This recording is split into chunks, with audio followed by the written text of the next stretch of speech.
అడుగు అడుగున ధనదాహం, అధికారంపై అధిక మోహం, వ్యసనాలపై తగని వ్యామోహం. అడుగు అడుగున ధనదాహం, అధికారంపై అధిక మోహం, వ్యసనాలపై తగని వ్యామోహం. ఆధునిక సమాజమేవో ఆటవిక సమూహం, స్వార్థపరుల సందోహంలో ధర్మం ఉనికేవో సందేహం. మనసున్న మనిషికి ప్రతి నిమిషం ఎదురయ్యేను ఓ పద్మవ్యూహం, పద్మవ్యూహం, పద్మవ్యూహం.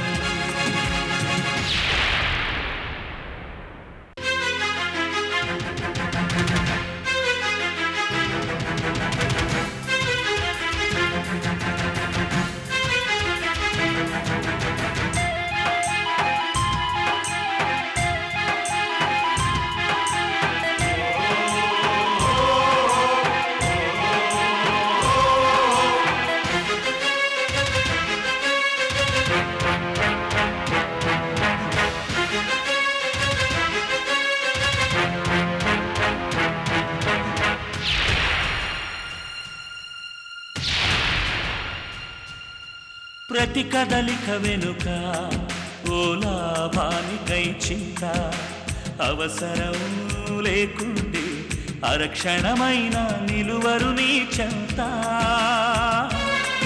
ఇది కన్నీటినే వేలం వేసే కసాయి సంత, విలువలకై వెతుకులాగా నేడొక పెద్ద వింత. విలువలకై వెతుకులాట నేడొక పెద్ద వింత. వర్ధని ఇంటికొచ్చి కొన్ని రోజులు కాదు కొన్ని సంవత్సరాలైంది. ఏమన్నా అంటే బిజీ బిజీ అంటాడు. అలాంటి వాడిని వెంట పెట్టుకు తీసుకొచ్చావంటే నువ్వు చాలా గ్రేట్ అమ్మా. ఏం వర్ధన్, నిన్ను చూసి చాలా రోజులైంది. ఎలా ఉన్నావు? మీ ఆశీస్సుల వల్ల బాగున్నానండి. బిజినెస్ ఎలా ఉంది? బిజినెస్కే చాలా బాగుంది. మేజర్ సిటీస్లో బ్రాంచెస్ ఓపెన్ చేసే ఆలోచన ఉంది. దానికి మీ సహకారం కావాలి. అలా రిక్వెస్ట్ చేస్తావేంటి వర్ధన్? ఏ సహాయం కావాలన్నా మొహమాటం లేకుండా చెప్పు, తప్పకుండా చేసి పెడతాను. అలా అని తొందరపడి మాటిచ్చేసేయకండి తాతయ్య.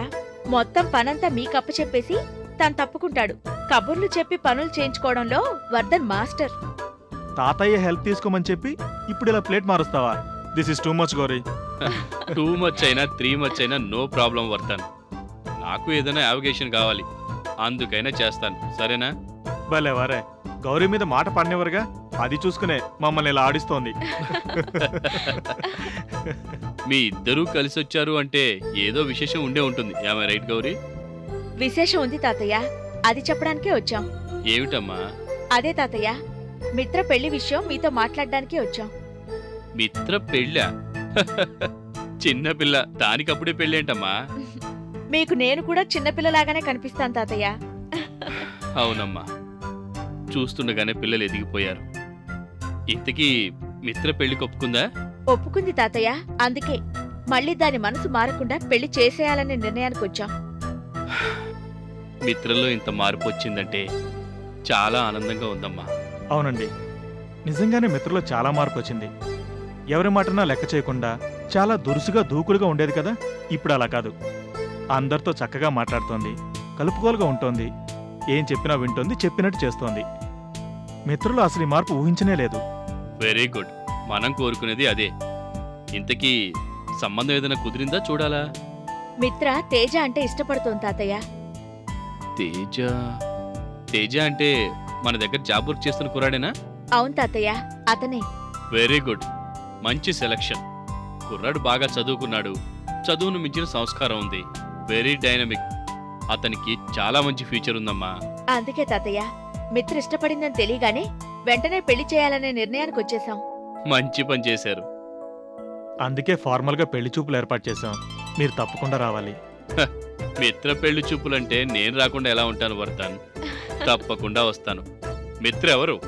నా ముని మనవరాలు, అంటే ఈ బిజినెస్ సామ్రాజ్యానికి యువరాణి. తన పెళ్లి చూపులకి రావడమే కాదు, నిశ్చయ తాంబూలాలు పుచ్చుకోగానే భూదేవంత పీట, ఆకాశవంత పందిరి వేసి అంగరంగ వైభవంగా నా భూతో నా భవిష్యత్తు అన్నట్టు మిత్ర పెళ్లి దగ్గరుండి నేను జరిపిస్తాను. మీరా మాట అంటారని నాకు తెలుసు తాతయ్య. అవునమ్మా, మిత్రకి ఎలాగూ పెళ్లి చేసేస్తున్నాం కదా, సువితకు కూడా ఏదైనా మంచి సంబంధం చూస్తే ఇద్దరికీ ఒకేసారి పెళ్లి జరిపించొచ్చు కదా. మేము అదే అనుకుంటున్నామండి. ఆ విషయం రేపు మీరు వచ్చాక తీరిగ్గా మాట్లాడుకుందాం. మరి మేము వెళ్ళొస్తాం తాతయ్య. అదేమిటమ్మా, భోజనం చేయకుండానే వెళ్తారా? లేదు రంగన్న, చాలా పనులున్నాయి, వెళ్ళిపోవాలి. రేపు సాయంత్రమే పెళ్లి చూపులు. తాతయ్య, మీరు ఉదయాన్నే వచ్చేయాలి. అలాగేనమ్మా. మరి మేము వెళ్ళొస్తామండి. మంచిది వర్ధన్.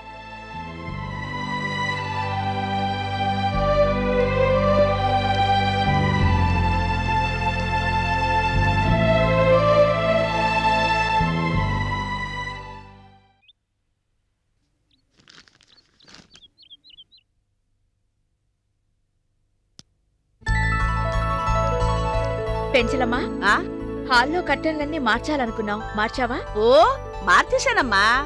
ఓ, సోఫాలకు కూడా మొన్న మీరు కొన్న కొత్త కవర్లు వేసేసాను. ఇల్లంతా శుభ్రంగా కడిగేశాను. గులాబీలు కోసి అదిగో అక్కడ ఫ్లవర్ వాజ్ లో పెట్టేశాను.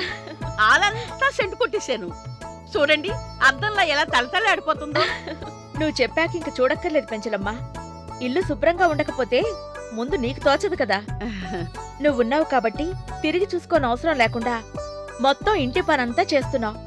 అందుకే నువ్వు లేకపోతే ఈ ఇంటి పరిస్థితి ఏమిటా అని ఒక్కోసారి ఆలోచిస్తూ ఉంటాను.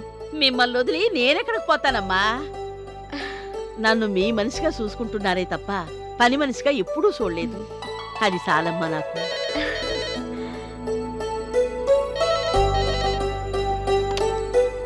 హలో, నేను మేడం, తేజాని. నువ్వా? చెప్పు తేజ. మేడం, అది ఏం తేజ, ఏమైనా చెప్పాలా? అది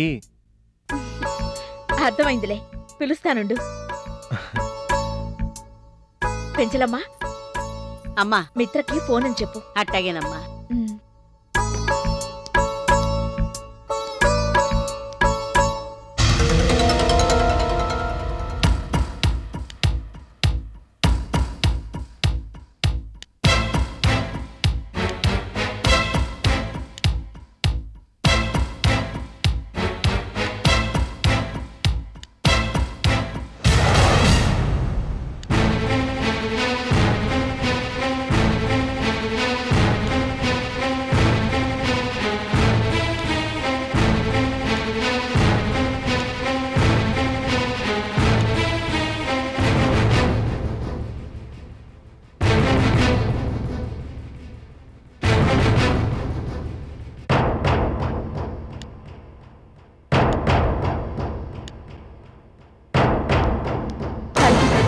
ఫోన్ నాకులే సుహి, నువ్వెళ్ళు.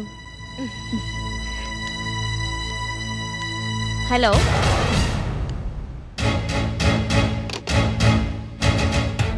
Hello, hello.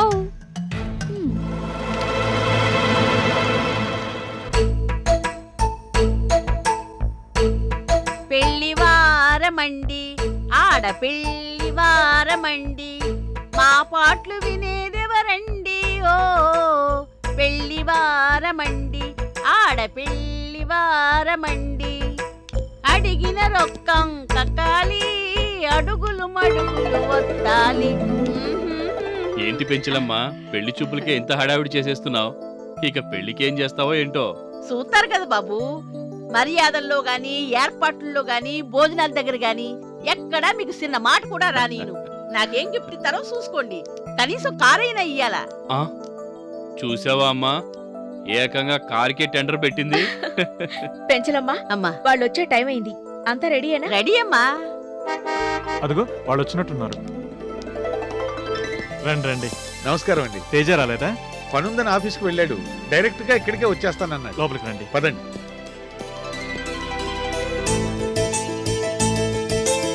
రండి. నమస్కారం అండి. నమస్తే. నమస్తే తాతయ్య, ఈయన గోపాలరావు గారు. అయ్యో, నాకు బాగా తెలుసమ్మా. ఏం గోపాలరావు గారు, బాగున్నారా? బాగున్నానండి. తేజ అమ్మగారు. నమస్కారం అండి. నమస్తే అమ్మా, కూర్చోండి. రండి, కూర్చోండి.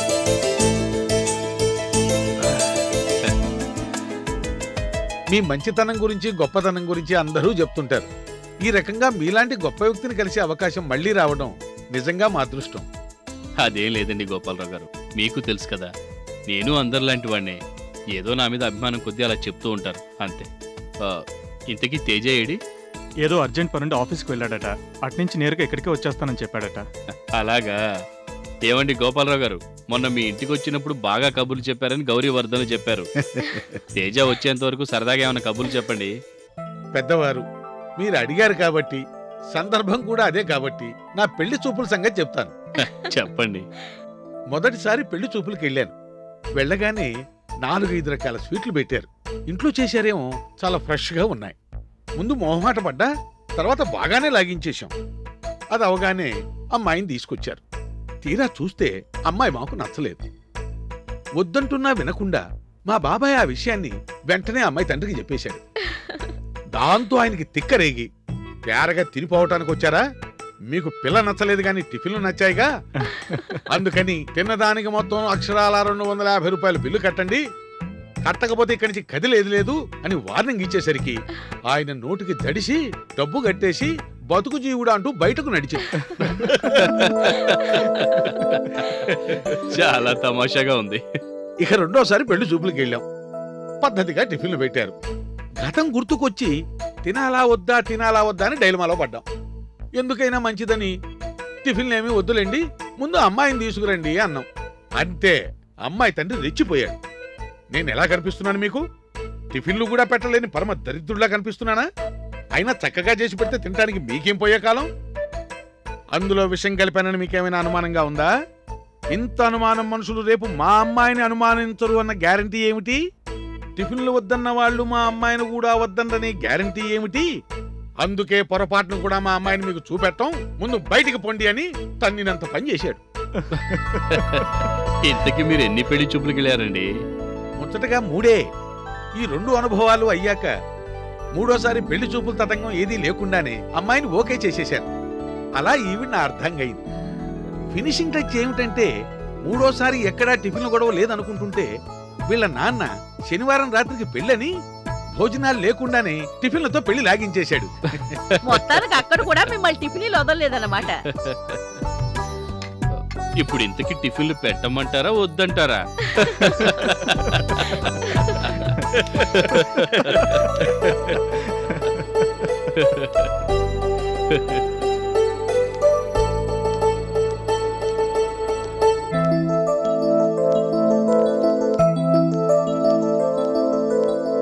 ఏంటి శారదా, చాలా కాలం తర్వాత చక్కగా ముస్తాబాయ్ ఎక్కడికో బయలుదేరావు? ఎక్కడికేంటి? ఓ ఫ్రెండ్ ఇంట్లో ఫంక్షన్ ఉంది, వెళ్తున్నాను. అంత కావాల్సిన వాళ్ళ? కావలసిన వాళ్ళే, లేకపోతే పని కట్టుకుని ఎందుకు పిలుస్తారు? అఫ్కోర్స్, అది నిజమేననుకో. ఒకవేళ నువ్వు వెళ్ళకపోయినా ఆ ఫంక్షన్ ఆగిపోదుగా. అర్థం లేకుండా అదేం ప్రశ్నండి? అయినా శుభమా అంటూ ఫంక్షన్కి వెళ్తుంటే ఫంక్షన్ అవుతుందా ఆగిపోతుందా అని ఆ అపశకునే మాటలేంటి? ఎవరూ లేకపోయినా ఏదీ ఆగదు, జరగాల్సినవన్నీ జరిగిపోతూనే ఉంటాయి. That's good. అంటే నువ్వు వెళ్ళకపోయినా ఫంక్షన్ జరుగుతుందన్నమాట. ఎందుకు జరగదు? బ్రహ్మాండంగా జరుగుతుంది. బ్రహ్మాండంగా జరుగుతుందిగా, అందుకే నువ్వు ఆ ఫంక్షన్కి వెళ్ళడం లేదు. అదేంటి, ఎందుకు వెళ్ళను? రమ్మని మరీ మరీ పిలిచారు, తప్పకుండా వెళ్ళాలి. ఏ గంధం రాయటానికో పసుపు పూయడానికో పిలుచుంటారులే, ఇవన్నీ ఎప్పుడు ఉండేవేగా. నువ్వు వెళ్ళకపోయినా పొంపలు అంటుకుపోవు. మనం మరో ఫంక్షన్కి వెళ్తున్నాం. మరో ఫంక్షన్ కా? అవును. మధుసూదన్ రావు గారని రిటైర్డ్ పోలీస్ ఆఫీసర్, ఢిల్లీలో అసిస్టెంట్ కమిషనర్గా పనిచేసి రిటైర్ అయ్యి వచ్చి ఇక్కడ సెటిల్ అయ్యారు. ఆయన మనవరాలు పుట్టినరోజు. క్లోజ్ ఫ్రెండ్స్ని మాత్రమే పిలిచారు. నేను ఆ సర్కిల్లో మనిషినేగా, అందుకే కంపల్సరీగా వెళ్ళాలి. మీరు వెళ్ళండి, నేనేం వద్దనలేదుగా. నాతో పాటు రమ్మని కూడా అనలేదుగా. ఇంకేంటి ప్రాబ్లం? మీ పార్టీకి మీరు వెళ్ళండి, నా ఫంక్షన్కి నేను వెళ్తాను. ఫ్యామిలీతో కలిసి రమ్మని మరీ మరీ చెప్పాడు. నేను ఒక్కడిని వెళ్తే అసహ్యంగా ఉంటుంది. అయితే వెళ్ళడం మానేయండి. సరదా. లేకపోతే ఏంటండి, వాళ్ళు చెప్పారని నేను తీసుకెళ్లాలనుకుంటున్నారే తప్ప మీ అంతటా మీరుగా నేను రావాలని అనుకోవడం లేదుగా. ఆ మాత్రం దానికి నేనెందుకు? అంతగా అయితే మరోసారి తీరిగ్గా ఇద్దరం వెళ్దాం. ఈ మధ్య నేనేం చెప్పినా కాదనడం, నేను ఒకటంటే నువ్వు మరొకటనడం నీకు బాగా అలవాటైపోయింది. ఆయన అంతగా ఇద్దరినీ కలిసి రమ్మని చెప్పాక మనం వెళ్ళకపోతే రేపు ఆయన ముందు తలెత్తుకోలేను. అందుకే నువ్వు నాతో వస్తున్నావు, మనం ఫంక్షన్కి వెళ్తున్నావు.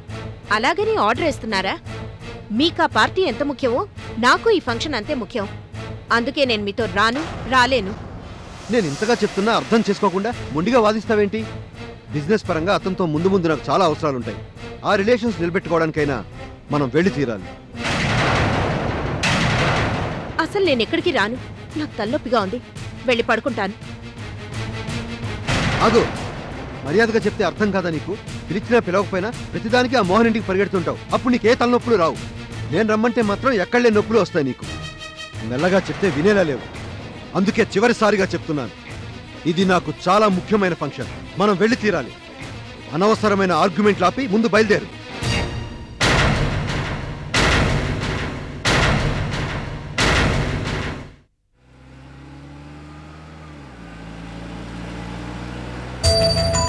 అదిగో పెళ్లి కొడుకు వచ్చేసాడు.